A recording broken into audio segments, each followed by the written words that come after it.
आम्ही तुमच्याकडे रोजगार मागायला आलो नव्हतो, तुम्ही आम्हाला रोजगार दिला होता आणि हे रोजगार दिल्याच्या नंतर आज तुम्ही आम्हाला जेल पोलीस स्टेशनच्या गाडीमध्ये बसवताय. पोलीसच्या काय गुन्हा केलाय आम्ही? तुम्ही 10 गोपाळ्या करून आज तिथं मंत्रालयामध्ये बसताय आमच्या मतावर निवडून येऊन, आणि आज तुम्ही आम्हाला जेलमध्ये बसवताय.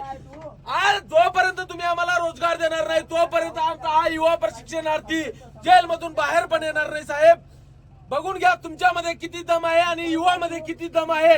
आज युवा पेटलाय, या युवाचा उलटा अर्थ होतो वायू, आणि हा वायू सारखा पेटलाय देवेंद्र फडणवीस साहेब. हे येणाऱ्या काळात तुम्हाला दाखवून देईल आता काय होतंय समोर. ते तुम्हाला एवढ्या कोणताही कायदा हातात न घेता एवढ्या संख्येने निवडून सत्तेवर बसवलं.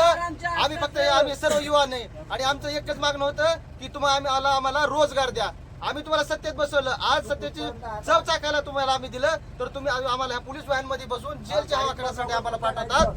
हे सरकार नाकर्ते सरकार आहे, आणि आम्ही पूर्ण ताकदीने पूर्ण महाराष्ट्रातला युवा जर पेटून उठणार नाही तर आमचं नाव तुम्ही युवा प्रश्नात ठेवू नका.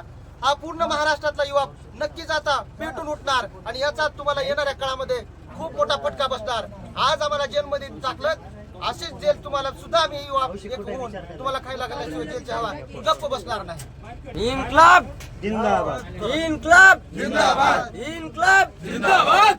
बोला सर. असा कसा देत नाही? अरे असा कसा देत नाही? देवा भाऊ बसला खुर्चीवर, युवा बसला पोलीस व्हॅन मध्ये, युवा बसला जेलमध्ये, देवा भाऊ बसला खुर्चीवर. कारवाईबद्दल 11 महिने प्रशिक्षण पूर्ण झालेल्या प्रशिक्षणार्थ्यांना कायमस्वरूपी रोजगार भेटला पाहिजे. कायमस्वरूपी नाही देता येत असलं तर कंत्राटी पद्धतीचा द्या. कंत्राटी देता येत नसेल तर एक्सटेन्शन द्या, मुदतवाढ द्या. कशाही पद्धतीने ह्या पोरांच्या भाकरीचा प्रश्न सोडवा, अशा प्रकारची विनंती आम्ही 1 वर्ष झालं करतोय.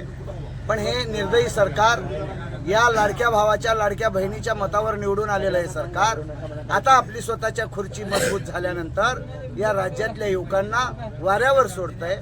आणि पुन्हा आज रोजगार मागायला आलेल्या या बेरोजगार युवकांना, प्रशिक्षित युवकांना, मुख्यमंत्र्यांच्या लाडक्या भावांना मुख्यमंत्रीच आज जेलमध्ये भरती करत आहेत. आज आम्ही करो या मरो नाही तो जेल भरो हे आंदोलन आज आम्ही पुकारलं होतं, आणि त्या आंदोलनाच्या माध्यमातून आज आम्ही जेलमध्ये जातो. टाळ्या वाजवा. इन्कलाब जिंदाबाद, इन्कलाब जिंदाबाद. भारत माता की जय, भारत माता की जय. कोण म्हणताय देत नाही? कोण म्हणताय देत नाही? कोण म्हणताय देत नाही?